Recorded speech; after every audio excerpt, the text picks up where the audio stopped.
संगम नगरी प्रयागराज में शंकराचार्य और मेला प्रशासन के बीच विवाद थमने का नाम नहीं ले रहा है।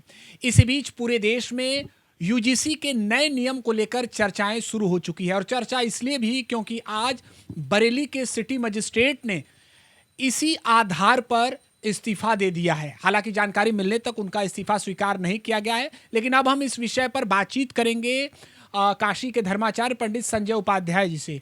उपाध्याय जी, चर्चा इसलिए जरूरी हो चुकी है क्योंकि इसी आधार पर बातें कही जा रही है कि क्या ब्राह्मण विरोधी अभियान उत्तर प्रदेश में चल रहा है। बहुत जबरदस्त ब्राह्मण विरोधी चल रहा है, तभी तो सिटी मजिस्ट्रेट इस्तीफा देने जा रहे हैं।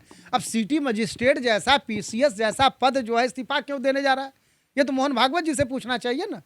मैं भी भाजपा का हूँ, अब मोहन भागवत से पुराना भाजपाई हूँ, मैं कह देना चाहता हूँ, मैं उनसे पुराना संघी हूँ, लेकिन मैं यह कह देना चाहता हूँ कि मोहन भागवत गलत कर रहे हैं। संस्कार की बात करने वाले और शंकराचार्य जी पर आपकी संस्कृति पीटी जा रही है, ब्राह्मणों की चुटिया नोची जा रही है, क्या ये औचित्य है मतलब मोहन भागवत जी का?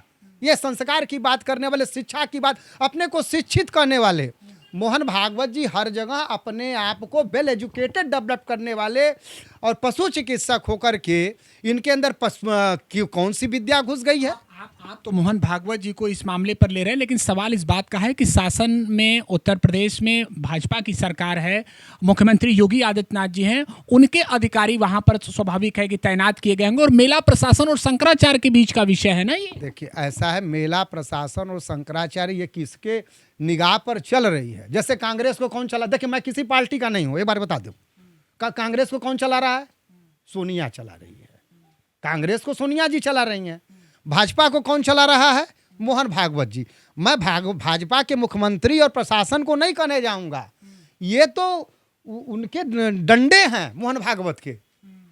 योगी क्या महत्व है? योगी कुछ नहीं है, ये सब मोहन भागवत के हाथ के डंडे हैं।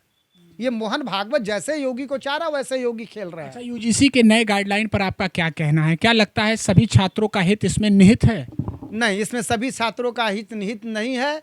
ये लॉर्ड मैकाले की शिक्षा में डिप्रेशन के लोग शिकार होते हैं। ये डिप्रेशन जैसी व्यवस्था और हमारे हिंदू सनातन धर्मियों को बांटने का काम किया जा रहा है और एक तरह से स्वर्णों को फंसा करके मारने का काम किया जा रहा है। उनका तो कहना है कि बहुत सालों से कुछ एक वर्ग है जिससे प्रताड़ित रहा है और इसलिए आवश्यक है कि सभी को एक समानता का अधिकार मिले और कास्ट डिस्क्रिमिनेशन न हो। ये गलत बातें हैं, कभी किसी को नहीं सताया गया है, कभी नहीं सताया गया। मैं कह रहा हूँ कि जिस आप ब्राह्मण क्षत्रिय तो हो गए ना, वैसे हो गए ना, शूद्र पर आइए। शूद्र का मतलब जो शुद्ध हो गया हो उसको बड़ा स दिया गया, ब्राह्मण को छोटा ब दिया गया, यह समझना चाहिए। शूद्र का मतलब जो शुद्ध हो गया हो। ब्राह्मण को 3 ऋण है, क्या कहते हैं, क्षत्रिय पर 2 ऋण है, वैश्य पर 1 ऋण है, शूद्र पर कोई ऋण नहीं है। आर्म अम्युनिशन, जितना भी क्या कहते हैं आपके हथियार बनाना, अस्त्र शस्त्र बनाना, जूता चप्पल बनाना, मकान बनाना, शहर का निर्माण, ये इतनी बड़ी कौशल कला है जिसको इंजीनियरिंग कहते हैं, जिसको सिविल इंजीनियरिंग का विषय जो है शूद्रों का है, वो शूद्र नहीं है। और मैं आपके माध्यम से अभी कहना चाहता हूँ कि ब्राह्मण मुखमासीद बाहु राजन कृता उरु तद वैसा पदभाग शूद्र जाते हैं। क्षत्रिय शब्द नहीं आया है यहाँ पर, राजन शब्द है। राजा कोई भी बन सकता है, राजा ब्राह्मण भी बन सकता है, राजा वैश्य भी बन सकता है, राजा शूद्र भी। जो राजा बनेगा वही क्षत्रिय कहलाता है। सवाल यूजीसी के नए नियम हो या शंकराचार्य के साथ जो वहां पर मामला चल रहा है प्रयागराज पर, आपको ये भी लग रहा है कि कहीं न कहीं एक ब्राह्मणों के खिलाफ यहाँ नीति काम कर बहुत बड़ा मोहन भागवत बहुत बड़ा जो है ब्राह्मणों के खिलाफ एक नीति चला रहे हैं।